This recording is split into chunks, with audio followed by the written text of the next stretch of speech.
20 sons. Or so the records say. But records can lie. And in the Imperium of man, truth is the most dangerous heresy of all. 2 legions were erased from history, their banners burned, their names struck from the stone of the Great Crusade.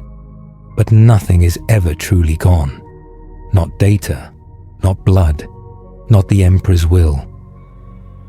In the deep catacombs beneath the Imperial Palace, where light is forbidden and memory itself decays, a forgotten cogitator awakens. Its machine spirit trembles. Its lenses focus on one corrupted line of data, hidden beneath 10,000 years of silence. Legio Theme. Primogenitus. Status redacted. By order of the Sigillite. Access. Terminal null. For centuries, scholars have debated what was lost. What could possibly have warranted such annihilation? Some whisper of a legion too violent to control, others of one too pure to obey. But this is the Imperium, and purity can be as dangerous as sin. This is the story of the 13th Legion, the Emperor's secret sons, the legion that was not destroyed, but hidden. The descent begins in silence, down through layers of rockcrete and secrecy, past the catacombs of the Imperial Palace, deeper than the tombs of the custodies, beyond even the archives of the Mechanicum. Here lies a vault, known only to the Order Redactorum, the Order of Erasure. The corridor breathes dust. Servo skulls hover through the dark, their optical lenses flickering like dying candles. Each step echoes like a confession. The archivist wears a robe of parchment stitched together from deleted reports. His eyes are blind, burned by the light of forbidden knowledge, but his memory is perfect. He stops before a door of black adamantium. It bears no sigil, no mark of the Imperium. Only a single engraving carved by hand. For the Emperor's eyes alone. He kneels, mutters the oath of silence, and activates the seal. Hydraulic locks hiss. The air groans with age. The door opens onto a cathedral of machines. Ancient cogitators hum like dying hearts. Hollow screens flicker in amber light, streaming fragments of names: Horus, Gilliman, Russ. Each glowing briefly before dissolving into static. Then, a blank space. No name, no title, only a void. The archivist trembles. There, that is where it should be, he whispers. The missing child. The Emperor's hidden son. He reaches toward the static, his gloved hand shaking, and presses a rune of restoration. The cogitator whines, ancient gears turning for the first time in millennia. The void flickers. For a heartbeat, an image forms. A sigil burned into the machine's dying memory. A serpent devouring its own tail. Then a voice, faint, distorted, but unmistakably human. Do not seek us. We were made to be forgotten. The holoscreen dies. Smoke fills the chamber. Alarms whisper prayers of denial. The archivist steps back, his face pale, his voice trembling. The 13th existed, and they remember. Cut. Fade to the lunar gene vaults, a place that once birthed gods. Golden cylinders filled with amniotic light. Rows upon rows of Primarch embryos, each pulsing faintly, each connected to the Emperor's will by a lattice of psychic filaments. But one cradle lies empty, shattered from within. Cracks spread across its glass like veins of sorrow. The nutrient fluid has long since evaporated, leaving only dust, and a faint impression of a human hand pressed against the inner surface. A custodian kneels beside it, recording the damage. Pod 13, compromised during the warp disturbance. Subject, unaccounted for. The Emperor stands nearby, silent, expression unreadable beneath the radiant glow of his psychic field. For a moment, he appears less like a god and more like a father, one who has lost something he cannot admit to loving. Malcador approaches, data slate in hand. "Shall I strike it from the record, my lord?" The Emperor's gaze lingers on the shattered cradle. "No," he says softly, "not yet." He turns away, cloak trailing golden light through the sterile chamber. The custodes follow, their footsteps echoing like the tolling of distant bells. Only Malcador remains, staring at the empty pod. He types one final entry. The quill burns as it writes. Subject 13. Escaped. Location unknown. Containment impossible. Classification: the Veiled Sun. Then he encrypts the file, locks it within a labyrinth of denial protocols, and marks it for erasure upon his death. Static fills the soundscape, the crackling of ancient Vox recordings, fragments of machine prayer. Then, through the interference, a voice speaks again, not Malcador's, not the Emperor's. "You cannot erase blood. You can only teach it to hide." The voice grows stronger. We obeyed. We waited. And when the galaxy burned, we remembered. Derelict ships turn slowly, forgotten relics of the Great Crusade. Each hull bears no heraldry, no sigil, no trace of allegiance. Only blank ceramides scarred by flame. Inside one, darkness. A stillness too perfect to be natural. Then movement, slow, deliberate. Figures in power armor, grey and unmarked, rising from stasis coffins. Their visors ignite one by one, cold blue light cutting through the dark. Their armor carries no chapter badge, no purity seal, no rank. Only a single line carved by hand across the chest plate of each.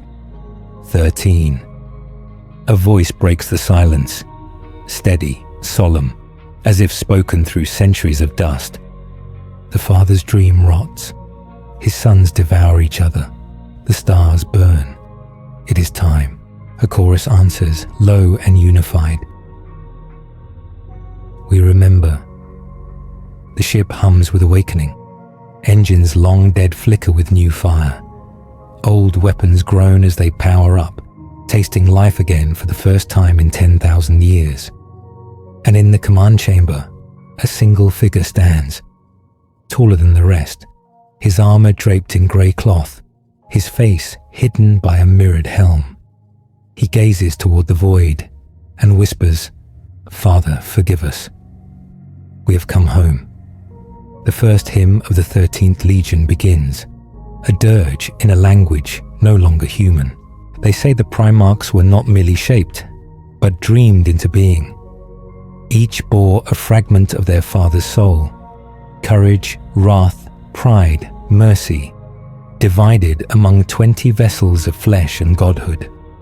But one fragment, the smallest, was something far more dangerous than any weapon or virtue. It was doubt. That doubt took shape as the 13th, the Veiled Sun. When the ruinous powers cast the Primarchs into the warp, they sought to scatter them like ash through the sea of madness. Yet some say that this one, this doubt-made flesh, did not fall by accident. The Emperor himself hid him, not to protect the galaxy from chaos, but to protect the great work from itself.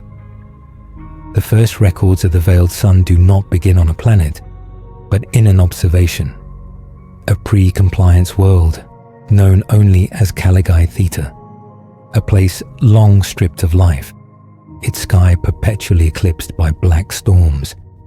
There, Mechanicum explorers discovered structures older than the Dark Age, monolithic towers built from glass that did not reflect light. Within those towers, they found writings that described an angel who spoke to the storms, who carried the sun's light within his veins, yet refused to use it. An angel who built no temples, raised no armies, and asked no worship. An angel who hid from glory. The reports were dismissed as warp contamination, until Malcador himself ordered the site sealed under inquisitorial code. Within its deepest vaults, he recovered something impossible. A man-sized sarcophagus, still humming with residual life field energy. Inside lay a being who appeared to have aged and decayed, yet whose cells defied entropy. And in the cracked glass of that tomb were words written in ash. I see him still, standing in the storm. The father who does not love. When the veiled son awoke, he did not remember his name. He only remembered the dream of golden light and of disappointment so deep it bled into his bones. He knew he was made by something divine and cruel. The Emperor found him again not long after. There are few testimonies of that meeting, but fragments survive in the voice logs of the custodes who witnessed it. They speak of an aura like gravity itself, of silence so dense it smothered thought. He did not kneel, one report states. He did not speak. He only watched the Emperor with eyes that held no worship, only recognition. For 3 days they spoke in private. No record of their words remains. Only at dawn on the 4th day did the Emperor emerge, expression unreadable, his hand resting briefly on the shoulder of his rediscovered son. He will not command legions, he declared. He will observe them. And so it was that the 13th Legion became the Emperor's eyes in the dark. While their brothers brought compliance by fire and blade, the 13th went where even the War Masters would not. They descended upon worlds already pacified and tore open the lies hidden beneath victory. They walked through the ashes of exterminations and counted the dead the Imperium did not wish to number. They questioned every order. They recorded everything. The veiled sun led them not from the front, but from the shadows. He dressed not in gold but in grey, wore no crown, and carried no title save the witness. He believed that the Great Crusade had begun with pure intent, the elevation of humanity. But as the war spread, he saw the change. Planets burned not for liberation, but for obedience. Faith replaced truth. Glory replaced reason. And in the Emperor, he saw a growing stillness, the kind that only exists in beings who believe themselves infallible. The veiled sun began to write. His writings would later be found burned, melted into glass tablets deep beneath the ruins of Istvan III. But one fragment survived, etched into the casing of a dead servitor. I love him as a son must love his father. But I know now what he fears. He fears his reflection. The 13th Legion, molded by his example, became unlike any other. They spoke rarely, prayed never, and wrote everything. They were soldiers of memory, walking archives of every sin the Imperium refused to see. Their war gear bore no heraldry, no names, no victories. Their armor was gunmetal grey, a mirror to nothing. Where the Lunar Wolves conquered, the 13th followed. Where the Ultramarines built cities, they documented graves. Where the word-bearers preached, they recorded silence. To the other legions, they were phantoms, mocking observers who seemed untouched by either faith or fury. And to their Primarch brothers, they were a warning. Even Guilliman, who would later be assigned the number 13, called them a shadow that questions the sun. The veiled son's relationship with his brothers was cordial yet cold. He respected Horus for his charisma, Russ for his honesty, Vulcan for his compassion. But he distrusted them all. He once told a custodian, Each of us carries a flaw the Emperor wove into our souls. Horus's is pride, Magnus's hunger, Lorga's need for meaning. Mine is clarity. I see the lie too clearly to believe in it. The Emperor tolerated this rebellion of thought, perhaps even valued it, until the day the veiled sun crossed a line that no mortal or demigod was ever meant to cross. In the 2nd century of the Great Crusade, on a planet whose name was later purged, he found something that terrified even him. A city built in perfect Imperial architecture, 10,000 years before the Imperium was born. Its walls carried the sigil of the Aquila. Its statues bore the Emperor's likeness, and deep within its central chamber was a single inscription, engraved in languages no human tongue should know. He has walked this path before, and he will walk it again. When the veiled sun reported this to Terra, the transmission was intercepted. Malcador received it first. The Emperor never answered. 3 weeks later, the world was scoured by exterminatus, but fragments of the message survived in Mechanicum backups, carried by the 13th's own data adepts, who refused to destroy the record. They sealed it within their ship's core memory, along with the first words of their new creed. We were not made to serve his perfection. We were made to remember his mistakes. It was then, some historians believe, that the Emperor finally decided their fate. The orders came quietly. There was no grand assembly, no decree from Terra, no open accusation. Only silence, the kind of silence that falls before history collapses into myth. Across the stars, the 13th Legion received conflicting signals. Vox channels went dark. Astropathic messages returned as static or nonsense. Their supply lines, once fed directly by the Mechanicum, dried up overnight. They were still fighting when the light of the Imperium vanished. On the outer edges of Segmentum Obscurus, they had been cleansing the remnants of a xenoform empire whose name is lost even to memory. Their victories were swift, clinical. Wars fought not for conquest, but for correction. They kept immaculate records, sent back every detail of their campaign to Terra, but no reply came. When their data streams finally opened again, it was not the sigil of the Imperium that answered, but the red wax seal of the sigillite.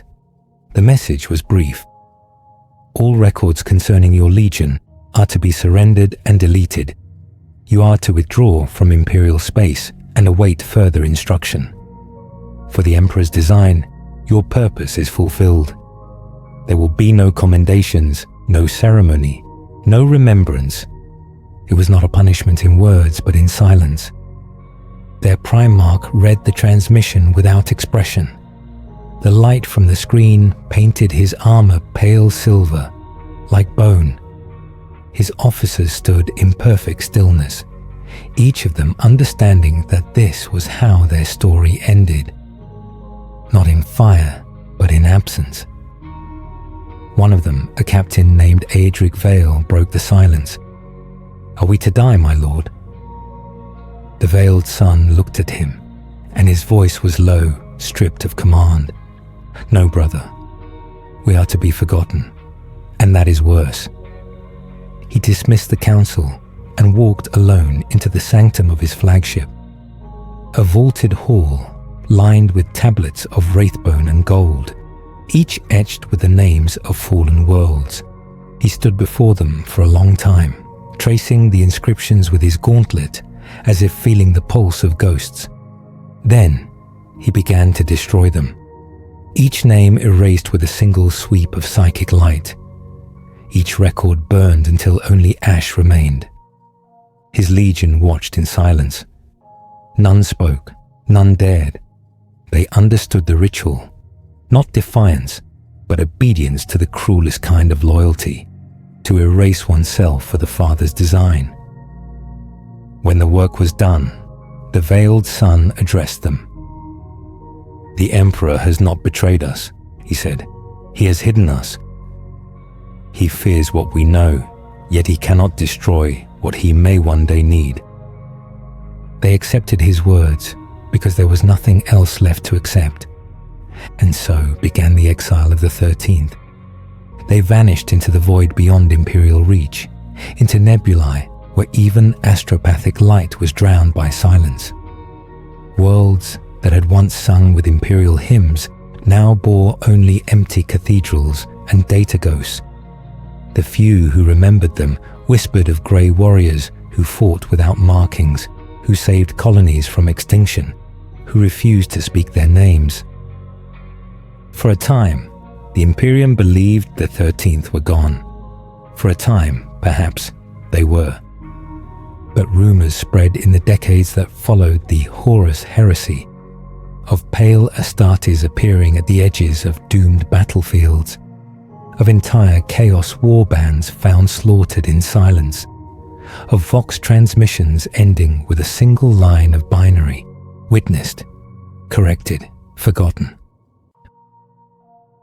Malcador, even in his final hours, never spoke of them again. The Emperor, entombed on the Golden Throne, never denied their existence, but there is evidence in the Imperial archives, fragments of logic cores burned yet still whispering, mechanical ghosts trapped between deletion commands, where the old machine spirits speak to one another when the halls are quiet. "We erase the suns," one murmurs. "We did," another replies, "but their father's doubt remains." The 13th endured. Their ships became monasteries of silence, their gene seed tended like relics. Without reinforcement or recognition, they dwindled, not in strength, but in faith. They no longer prayed to the Emperor, for to them he was both creator and warden. Instead, they turned inward, searching for meaning in the act of remembrance itself. They wrote everything. They recorded the fall of Horus, the death of Pharismanus, the burning of Prospero, the madness of Kurz. They wrote it not as victors or survivors, but as witnesses. "We do not fight for glory," one of their chroniclers wrote, "nor for redemption. We fight so that the truth will not die when the last lie does." Their Primarch watched the heresy unfold from afar, refusing to intervene, though every fragment of his being cried out to stop it. He knew what his brothers had become. Puppets dancing to the echoes of their flaws. He had foreseen this long before the first shot was fired. But prophecy offers no mercy. When the Emperor fell, when terror burned and the galaxy fractured, the 13th did not come to his defense. They remained in shadow, waiting, observing, recording. Because the veiled sun understood one thing that no other being in the Imperium ever would, that the Emperor had designed his sons not merely as weapons, but as reflections, each one a mirror polished to reveal some part of his divine sickness. And if he ever died, those mirrors would remain. The 13th would bear the worst reflection of all. They would carry his memory. As centuries passed, the Imperium became a carcass of faith and bureaucracy. Its gods multiplied, its history rewritten 1,000 times by trembling hands. The ecclesiarchy crowned him a deity. The Inquisition hunted anyone who questioned that lie. Yet in the quiet void between the stars, a single fleet still roamed, its ships unmarked, its warriors faceless, its purpose unspoken. When Imperial scouts encountered them, they called them ghosts. When chaos demons met them, they called them traitors without scent.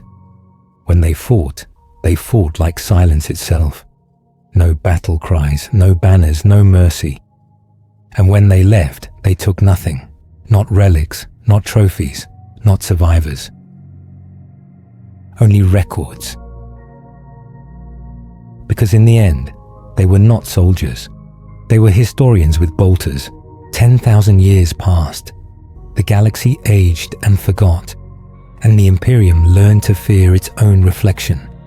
Empires rose upon ruins and called themselves divine. Faith devoured reason. The stars themselves flickered under the weight of half-remembered wars. And through it all, somewhere beyond the reach of Imperial charts, a single fleet endured. Grey ships without banners, drifting between the light of dying suns. They had outlasted every brotherhood, every heresy, every creed. The 13th Legion no longer numbered in the tens of thousands. Only a few hundred remained, their gene seed untainted, but their souls hollowed by time. They no longer spoke of glory or duty, or even of the Emperor. Their creed was written in only 4 words. To witness is to serve. They recorded the galaxy's decay with the reverence of priests and the despair of orphans. When a world died, they made a record. When a demon world was born, they made a record. When entire sectors burned under the madness of civil war, they watched and wrote. Some said they were cursed. Others said they were waiting for a sign, a voice that would finally command them to stop remembering. That voice never came. But the silence on Terra began to change. The Astronomicon flickered. Its light, which had once burned constant and bright, now pulsed like a dying heart. Across the Imperium, astropaths screamed of voices calling from beneath the palace. Not demons, but children. Voices reciting names that no man should have known. Names of the lost, names that had been erased. The Inquisition burned those who repeated them. The Adeptus Custodes said nothing.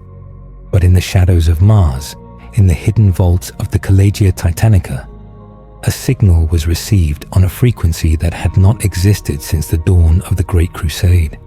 It was brief, almost unrecognizable, buried beneath cosmic noise. But within it, machine priests deciphered a code older than the Imperium itself. A code used only once, by the Emperor's hidden sons. Archive Terra, final entry. And then silence. They came in darkness. No astropath saw their approach. No Vox recorded their arrival. A fleet of grey vessels slipped through the void like ghosts through the walls of a tomb. The orbital defenses of Terra detected nothing. The Imperial Navy did not react. Even the watchers on the moon, eternal and sleepless, looked out into the void and saw only dust. When the 13th Legion entered the Sol system, no one knew. No one could know. Their ships bore no warp signature, no transponder, no name. They glided through the black like forgotten thoughts returning to their origin. The largest vessel, the Eterna Memoriam, descended toward the palace. It bore no weapons, only the faint glow of its engines, like the embers of a dying star. Within its bridge, the last of the Veiled Sun's lineage stood motionless. He was not the Primarch. The father had long since vanished into the warp. But his image lived on in the genocide of every brother. His face was human, tired, pale beneath a scarred helm. His armor was simple, the grey of unpainted ceramite. He looked upon the surface of Terra, its spires of gold, its oceans of fire, and whispered the only prayer his kind had ever kept. Father, we are home. They did not land in triumph. They landed in shadow. In the deepest catacombs of the palace, where even the custodes dared not tread, the 13th found the chamber that none had entered since the siege, the Sanctum Imperialis, where the Emperor's body still sat upon his throne. The air was thick with incense and centuries of dust. Statues of angels lined the hall, their wings eroded, their faces blind. Light spilled from the throne like liquid gold, filling the chamber with a hum that made the air vibrate in the lungs. They approached as pilgrims, weapons lowered. No words, no salute. Only the sound of their steps, a rhythm too human, too quiet for gods. And there he was, the Emperor, unmoving, unchanged. A golden corpse suspended between life and eternity, his eyes forever closed, his mind stretched across the immaterium like a dying sun. The leader of the 13th removed his helm. His eyes, pale grey, shimmered with tears that did not fall. "I wondered," he said softly, "if you would know us." There was no answer. He took a single step closer, enough to see the cracks in the gilded armor, the burned flesh beneath the metal, enough to see what remained of the father he had never met. Then he activated the relic upon his wrist, a small ancient recorder built in the days of the Crusade. Its machine spirit flickered to life, projecting a faint blue light that swirled around the throne. The legion fell to one knee. Together, they began to speak, not in prayer, not in adoration, but in testimony. They spoke of every world that had died, every brother lost, every truth buried under centuries of faith. They recited the names of the forgotten. They described the horrors done in his name, the wars fought for his silence, the billions who had prayed to a corpse that no longer heard. Their voices echoed through the chamber like the ghosts of 1,000 civilizations. And for the first time in 10,000 years, the throne flickered. A low sound filled the air, not speech, not power, but breath. A single exhale. The light dimmed, then flared. The custodes above the chamber felt it, a tremor, faint but real, pulsing through the wards. Some fell to their knees, thinking it a miracle.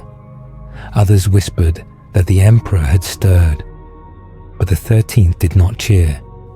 They only lowered their heads. "Rest now, Father," their leader said. "We will remember." Then he pressed the recorder to his chest and ended the transmission.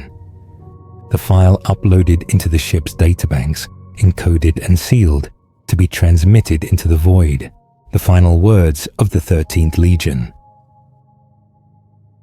Witness complete. Archive sealed. The Emperor endures. So does his doubt. When the custodes entered the chamber a century later, there was no trace of them. No bodies, no footprints, only an ancient Vox relay humming faintly beneath the throne. The file within was locked. Its title read, "The Last Sons." And in its metadata, buried deeper than any inquisitor would dare to look, was a single phrase written in human blood. "We were never gone. We were never meant to be seen. We were made to remember so that he might be forgiven." The testimony of the machine spirit. It was the 43rd millennium. The Imperium no longer resembled the dream that birthed it. Half its worlds burned under the light of civil war. The other half prayed to survive the night. The Adeptus Mechanicus ruled the logic of existence. Faith had become the highest form of ignorance, and ignorance the truest expression of faith. No one questioned the Emperor. No one dared imagine he might once have been wrong. But deep beneath Mars, in the forges where ancient data crypts whispered to themselves in binary, a single signal began to repeat. A fragment of code, self-replicating yet stable, appeared in the archives of the Noctis vaults. It spoke with the syntax of the Dark Age, using encryption older than the Imperium itself. When decoded, the phrase was simple: initiate subroutine, Last Sons. At first, the tech priests ignored it. Machine spirits often murmured to themselves. But then, the signal spread, quietly, elegantly. into systems that had been dormant since the Great Crusade. The data awakened an ancient machine, one that had not been named aloud in 10 millennia. It was called Oryx 19, a relic of the pre-heresy mechanicum, part archivist, part confessor, designed to record the Emperor's every triumph. For 10,000 years, it had slept in silence, its memory fragmented by age and corrosion. Now, its gears stirred, and it began to speak. Record recovered. Source, Terra, Sanctum Imperialis. Authenticated, Sigillite key signature, tertiary encryption verified. The tech priests assembled in awe, surrounding the awakening machine. Its voice was faint, hollow, like static echoing through a cathedral. Through the dust and the incense, a faint projection flickered to life. The grainy image of grey armoured Astartes kneeling before the golden throne. The file was labelled The Last Transmission. And as they watched, the adepts of Mars saw what no mortal was ever meant to see. The projection unfolded like a confession, each of the forgotten sons speaking their testimony in turn. The data quality was fractured, the audio laced with interference, as though the warp itself resisted the memory. But the meaning was unmistakable. The 13th Legion had never fallen.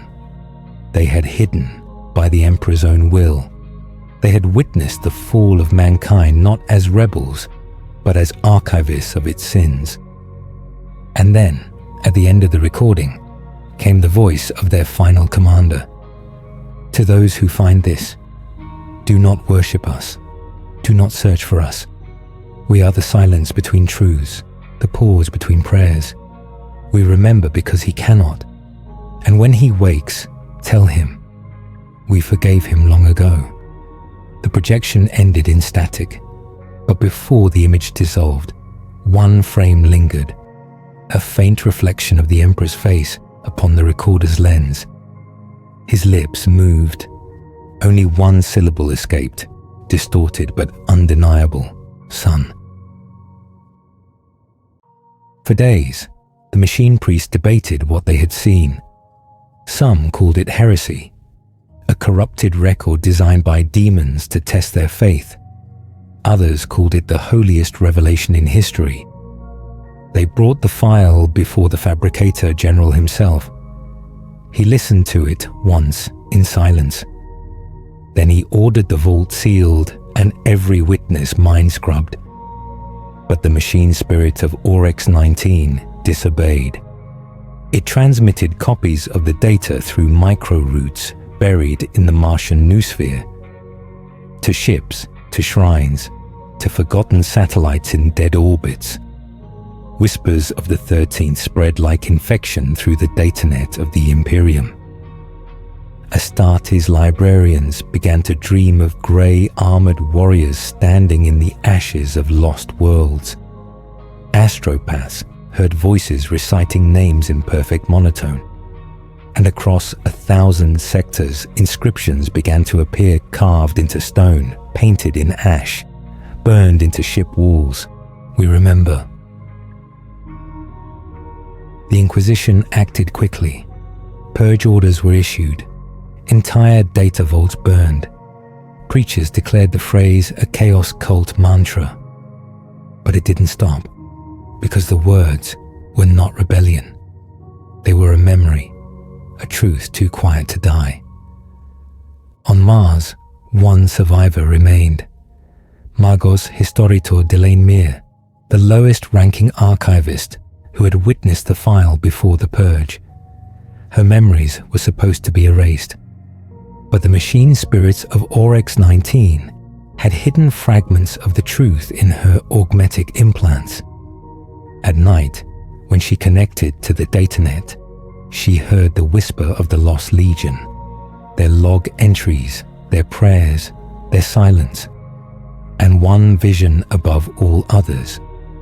A grey armoured figure standing before the golden throne, bowing his head, then darkness, Then the words, "Witness complete, archive sealed."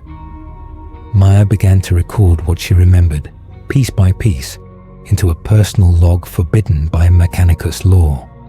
She titled it, "The Testimony of the Machine Spirit." And within that log, she wrote a question no human had asked in 10,000 years. If the Emperor feared his own doubt, what happens when that doubt remembers him? Years later, Mir disappeared. Her quarters were found empty, her data core erased, but the log remained, hidden within the Vox architecture of a pilgrim ship bound for Terra. That ship vanished in warp transit, presumed lost to storms. Yet months later, the same vessel was found adrift beyond the Sol system. Every crew member was gone, every system offline. Only one message remained, etched into the control console with a cauterized fingertip. "We have seen the throne. We have seen the light dim. They are waking." The awakening of the Emperor's doubt. It began as a flicker. At first, the Custodes dismissed it as a fault in the life support systems, a fluctuation in the thousands of psychic conduits that kept the Emperor's withered form alive. The Golden Throne was ancient beyond repair. Its technology, even to the Mechanicus, bordered on myth. But the fluctuation did not stop. It repeated, in perfect rhythm. Like a heartbeat. The Astronomicon shuddered. Its song, that blinding psychic beacon by which humanity navigated the warp, wavered for 3 full seconds. Billions of ships felt it in their dreams. Astropaths woke screaming, blood pouring from their eyes, whispering a single word between spasms, remembrance. The High Lords convened. Terror disguised as ceremony filled the hall of the Senatorum Imperialis. They had not gathered in such numbers since the fall of Cadia. The Fabricator General of Mars brought reports of data infections spreading across the Imperium's archives. Entire noospheres whispered fragments of forbidden speech. The Last Sons, the Witnessed, the Veiled Legion. The Inquisition demanded purges. The Ecclesiarchy demanded blood. But when the light of the Astronomicon faltered again, for twice as long this time, every voice fell silent, because they all felt it, a presence, faint yet vast, stirring beneath Terra, something vast remembering itself. Far below the palace, deep in the Sanctum Imperialis, the custody stood in motionless vigil before the throne. They did not move, but their eyes betrayed unease. Golden armor reflected the dimming light like funerary candles. And then, for the first time in 10,000 years, the Emperor's fingers twitched. Not much, just enough for the sound of metal scraping against the throne to echo through the chamber like thunder. Every custodian fell to one knee. The Null Maidens screamed in silence, their psychic voids flaring as if reality itself had gasped. From the Emperor's lips came no sound, but his mind, the vast, slumbering continent of his will, stirred, and within that labyrinth of dying thought, a fracture appeared, a memory, a voice not his own. "We remember for you, Father. We forgave you long ago." The words were faint, but they burned through eternity like molten gold.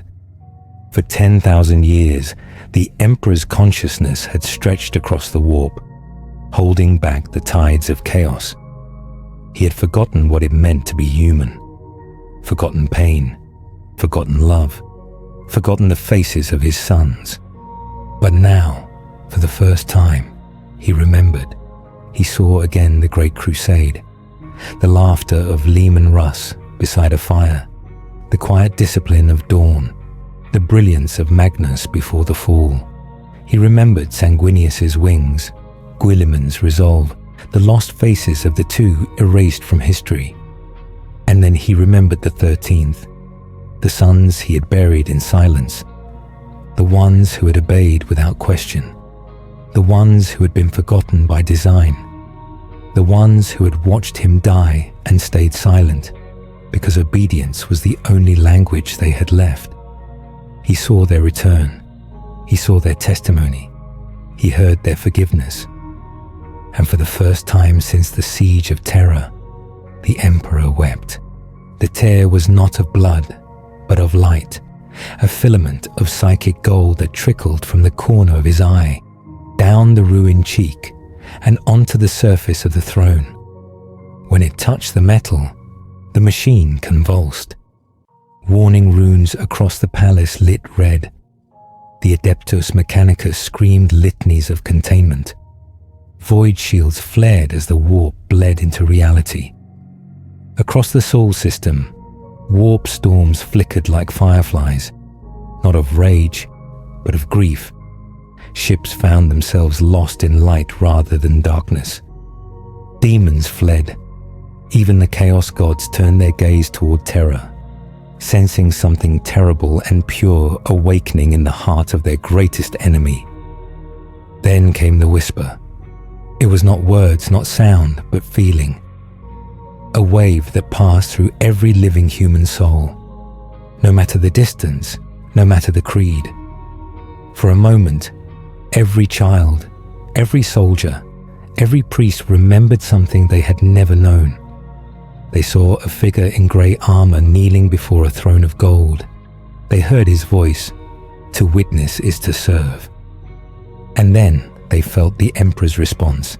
Not command, not divinity, but acknowledgement. A pulse of warmth through the warp. A flicker of light that said, without words, "I remember you." The event lasted 9 seconds. Then the light stabilized. The Astronomicon returned to full strength. The Emperor's body went still once more. But something had changed. The Adeptus Custodes swore they felt a new presence in the chamber. An echo of 1,000 unseen warriors watching from the shadows. The Null Maidens wept openly, though their minds could not grasp why. And in the datanet of Mars, the phrase appeared one last time, before vanishing forever, witness complete. The Emperor remembers. But remembrance is a double-edged sword, for in remembering, he remembered everything. The sins of his sons, the horrors done in his name, the empire that had turned his dream into a prison of faith, and beneath it all, the whisper of doubt he had buried 10,000 years ago. That doubt was alive. It had taken form. And somewhere, far beyond Terra, in the darkness between the stars, a fleet of grey ships stirred. They had felt it too, the awakening, the pulse through the warp that spoke in their father's voice. The last captain stood before the viewport of his ancient ship. For millennia, he had kept vigil. Now, the stars themselves seemed to tremble. "He remembers," he whispered. "Then our task is not done." He turned to his brothers, old, silent, faceless, and gave a single order. "Prepare for war. The throne will need witnesses." And as the engines of the forgotten fleet ignited once more, the galaxy trembled, not at the roar of chaos, but at the quiet return of the sons who had never truly gone. The second silence. The Astronomicon dimmed again, but this time it did not flicker. It paused. For 77 heartbeats, the light of the Imperium went out. No beacon, no guidance, no voice. The galaxy froze. Warp routes collapsed into blindness. Ships vanished mid-translation, torn between what was and what remembered itself. Astropaths clawed at their skulls, screaming of reflections speaking from the other side of the Astronomicon's flame. On 1,000 worlds, priests and psychers heard the same phrase. "He remembers," then silence. Not the silence of peace, but of expectation. The kind that settles over a battlefield just before the first gunshot. On Terra, the High Lords of the Imperium descended into chaos. The Ecclesiarch called it the Second Coming. The Inquisition called it heresy. The Fabricator General, trembling behind his augmetics, called it the beginning of machine reversion, the unraveling of cause and code alike.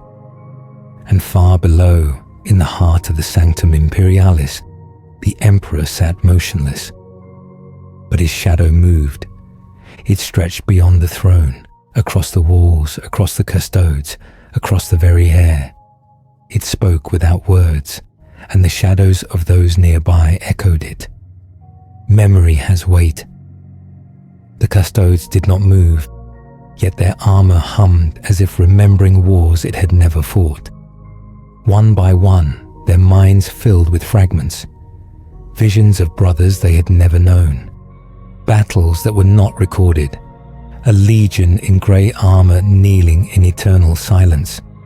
And in that moment, they realized they had served beside them once. The warp itself began to change. For 10 millennia, it had been the Imperium's hell, an ocean of raw thought, ruled by the Chaos Gods. Now, for the first time, it hesitated.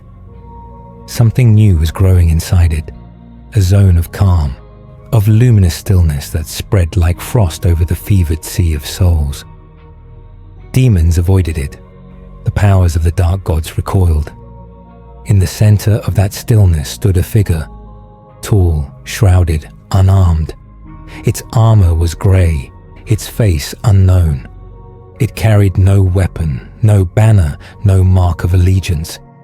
And yet, wherever it walked, the warp remembered peace. Not the peace of victory, but the kind that comes when all grief has been spoken aloud. The first witness. A demon of Slaanesh saw it and tried to speak in beauty, to tempt it with perfection. The witness simply looked at it and said, "You are the echo of our sin. We have not forgotten you." And the demon screamed as if flayed, dissolving into silence. Throughout the galaxy, impossible phenomena unfolded. On Baal, blood angels fell into sudden trances mid-battle, their black rage stilled by visions of Sanguinius whispering a wordless benediction. On Makraga, Gilliman awoke from dreamless rest with tears in his eyes, though he could not recall why. On Fenris, storms raged for 7 days, and when they cleared, the wolves howled toward Terra, as if calling a forgotten brother home. The Imperium was no longer one empire. It was a mind remembering itself, and memories, once awakened, do not obey. The Adeptus Astra Telepathica named it the Second Silence, though others called it the Era of Doubt. For every truth the Emperor had buried now returned to the surface. Every lie, every myth, every erased name burned like sunlight through parchment. The 13th Legion's message, the testimony of the machine spirit, spread once more through forbidden archives, no longer as digital contagion, but as dream. Children born beneath the light of the Astronomicon whispered the same phrase before they could speak. To witness is to serve. No inquisitor could root it out. No prayer could drown it, because it was not rebellion. It was remembrance. And remembrance once begun cannot be destroyed. On the outer edge of the Segmentum Pacificus, a single fleet approached a ruined world, a dead-forge world known in no records. Its surface was grey stone and frozen ash. At its heart stood a spire taller than any cathedral, its walls carved with the markings of 1,000 languages. Inside, the sons of the 13th gathered once more. There were not many left, perhaps 200. Their armor bore no insignia, no chapter markings, no heraldry. But each carried a symbol on their gauntlet, a circle of light crossed by a single line, representing memory preserved through loss. Their commander, old now, though gene seed had slowed his decay, stood before a relic altar that hummed with psychic resonance. Upon it rested the recorder, the same device that had once captured their final transmission on Terra. Now it glowed again, as if reawakening. The commander reached out, fingers trembling. "Father," he whispered, "if you can hear us, we are ready." The light intensified. And for the briefest moment, the voice of the Emperor filled the chamber, not as command, but as recognition. "My sons, I remember you." The grey armored warriors fell to one knee, not in worship, but in relief. 10,000 years of exile, silence, and guilt washed away in a single phrase. But the Emperor's voice did not end. "You were my truth, my doubt made flesh. I buried you because I feared you. Now the galaxy burns with the same lie I once told, and you must witness its undoing." The recorder dimmed. The air was still. Then the commander spoke. "Then we will do as we were made to do." He turned to his brothers, and they understood without question. They would not rebuild the Imperium. They would not destroy it. They would remember it faithfully, completely, mercilessly. They would become the archive of all sins, until even the gods themselves had no lies left to speak. That night, the sky above the dead world burned with grey fire. Every ship in the fleet powered its engines at once, not to flee, but to broadcast. A single, blinding pulse of data across the void.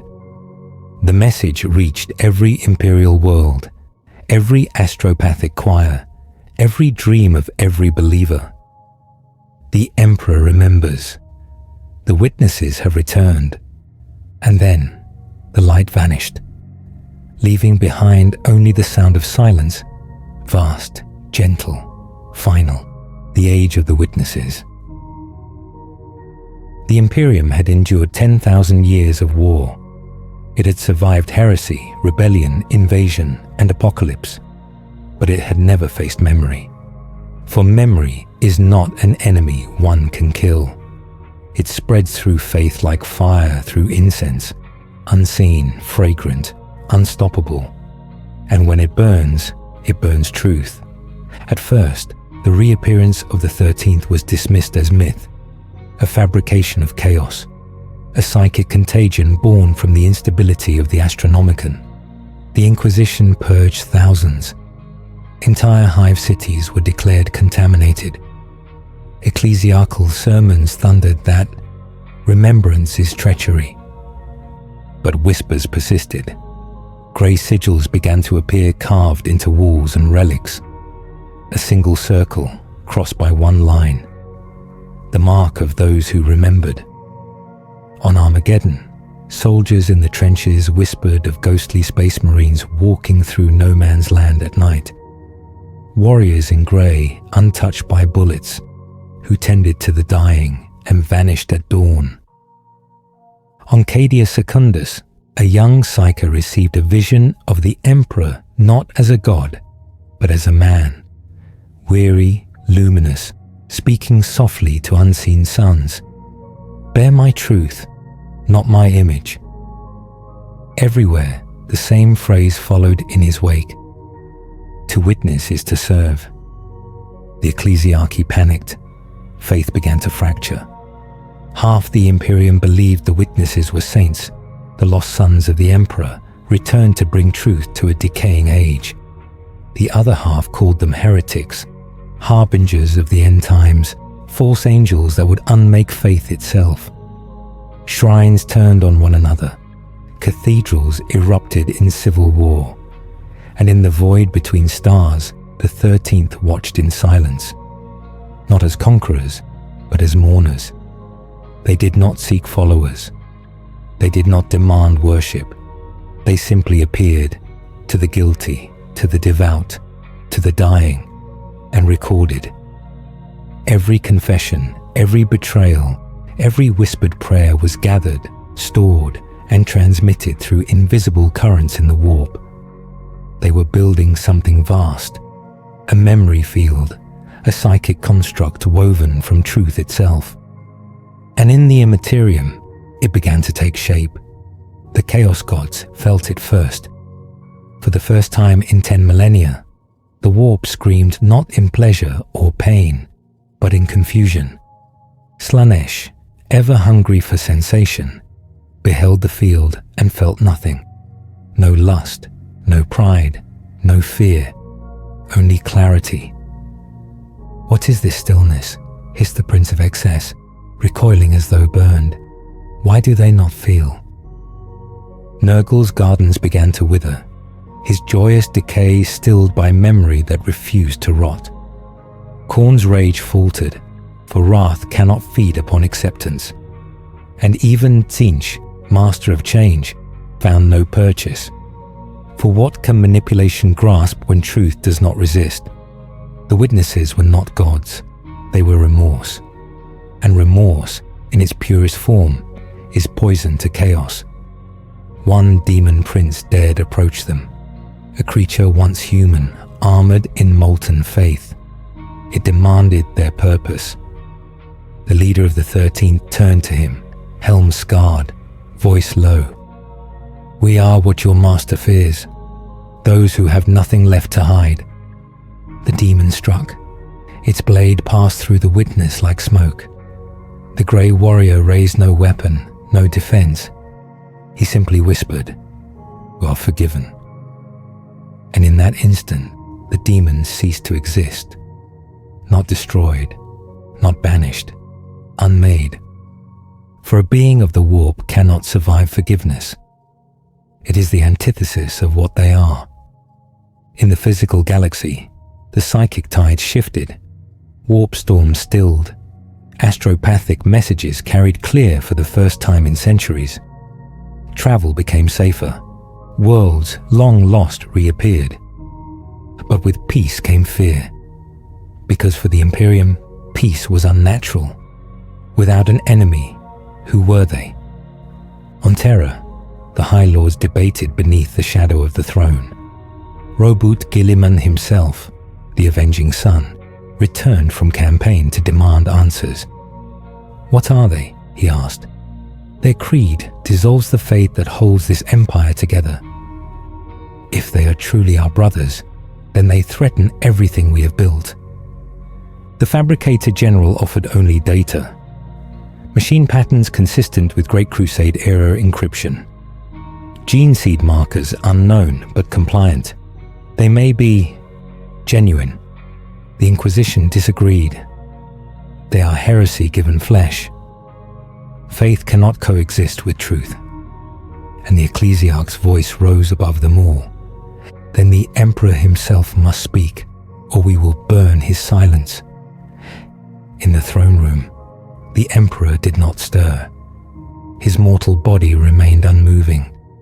But deep within the warp, his mind had awakened fully, split, vast, luminous. He saw his empire tearing itself apart over truth. He saw the witnesses, his lost sons, moving like calm storms through the sea of human fear. And he saw what was coming, because remembrance had power. And power, once remembered, changes everything. He looked upon his golden empire, built on lies of necessity, upon dogmas forged in desperation. And he asked himself, perhaps for the first time in 10,000 years, "What have I become?" That single thought rippled through the Astronomicon like a seismic wave.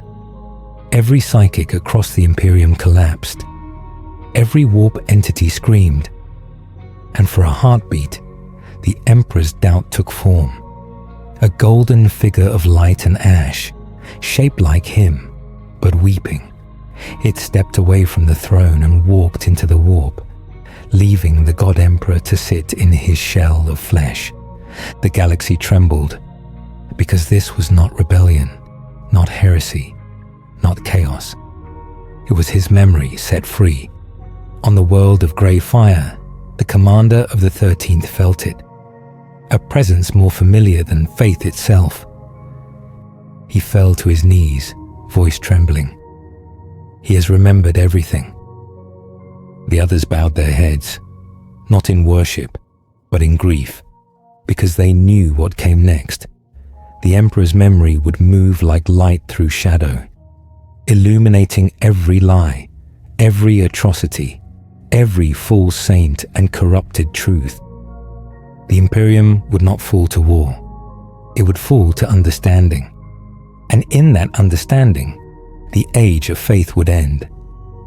But perhaps, just perhaps, something greater would begin. Not empire, not dominion, not worship, only witness. The final archive. The Immaterium trembled, not with fury, nor with hunger, but with awakening. Where once the warp had roiled with the madness of mortal emotion, now it rippled with something alien to its nature. Truth, remembrance, regret, the Emperor's memory, the radiant echo that had stepped free from the throne, moved across the storm like a comet of gold and ash. It was neither alive nor dead, neither God nor man. It was his thought, stripped of command, stripped of control.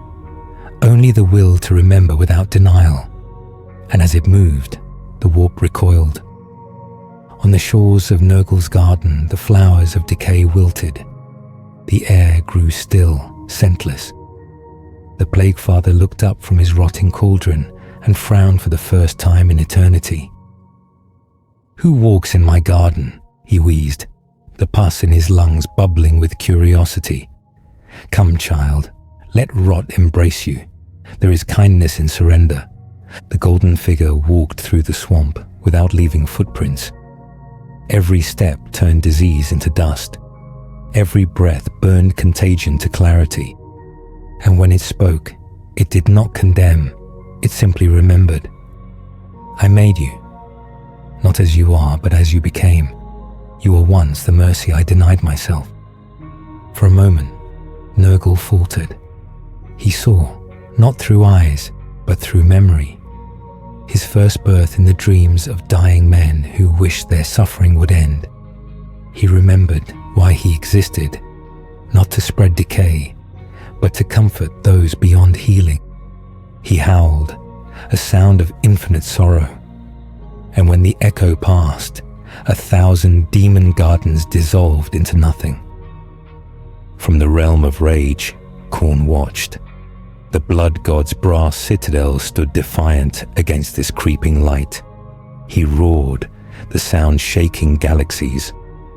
"You come to lecture me, corpse thing. You who built empires in blood and dared name it order. I am your honesty." The figure did not flinch. Its words were quiet, but each one struck like thunder. "Yes, you are my honesty. You are the truth of every victory I claimed for peace. You are every soldier I told to kill for hope." The memory extended its hand. Khorne swung his axe. It passed through light and struck nothing. The golden figure whispered, "You have served your purpose, my wrath. Now rest." And for the first time since his birth, the blood god hesitated, not in fear, in exhaustion. Around his throne, rivers of blood slowed. The skulls upon his dais wept tears of dust, and the war cries of 10,000 years turned to silence. In the crystalline mazes of Tzeentch, the architect of fate writhed. His realm flickered between infinite forms. Towers of flame, labyrinths of thought, storms of meaning collapsing in on themselves. The golden figure entered without hesitation. No illusions could hold it. No paradox could confuse it. "Ah!" Tzeentch hissed, his voice 1,000 whispers at once. "The Emperor unbound, come to rewrite destiny." "No," replied the memory. "I came to close the book." The architect laughed, but in the laughter was fear, because for the first time, the future stopped changing. Every probability froze, every outcome went still. Tzeentch screamed as the light passed through him, unraveling a million schemes into one simple truth. He had been born from humanity's refusal to accept certainty, and now that humanity was remembering itself, there was nothing left to change. At last, the golden memory came to the Palace of Pleasure. There Slaanesh waited, beautiful, terrible, perfect, the youngest of the four, the most tragic. The Prince of Excess smiled, reclining upon a throne made of sensation itself. Around them, 1,000 mortal souls sang in ecstasy and torment. "You cannot forgive me," Slaanesh purred. "I am the sum of your greatest failure. I am every artist, every dreamer, every lover you crushed beneath your golden order." The figure stepped forward. Light met color. Perfection met remorse. "No," said the memory. "You are not my failure. You are my grief." Slaanesh froze. For the first time since birth, there was no audience, no reflection, only recognition. The two stood face to face, the Emperor's last fragment and the echo of the Eldar's sin that had become a god. Light merged with color. Sorrow embraced desire, and for a moment, both wept. When the light faded, the Palace of Pleasure was gone. In its place was a single rose of silver glass, floating in the void, and its scent was silence. The warp grew still, not empty, but balanced. No god screamed, no demons fed. The tides of emotion, for so long corrupted into monsters, now flowed clean. Grief to memory, rage to resolve, love to creation. The golden figure, the Emperor's memory, stood at the center of this quiet sea and looked toward the material galaxy.